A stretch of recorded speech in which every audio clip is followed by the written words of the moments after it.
Good afternoon, everyone. This is our last report for week 15. Classification Society play a key role in ensuring ships meet safety, environmental, and operational standards. The development of technical rules for ships design, construction, and operation, covering areas like hull strength, stability, propulsion, safety equipment, and pollution prevention. These roles are aligned with international regulation to help ensure ships can safely handle the challenges of the sea.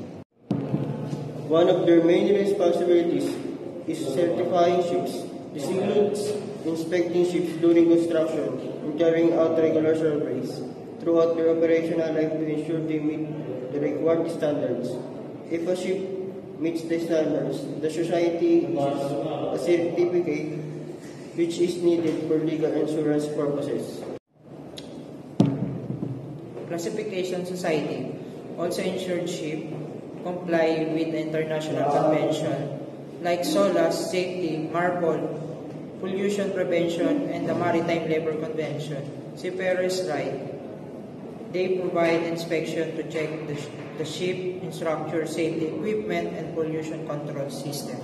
Additionally, they offer consultation services to help ship owners stay compliant with the water regulation and assist with flag state and port state inspection to verify compliance.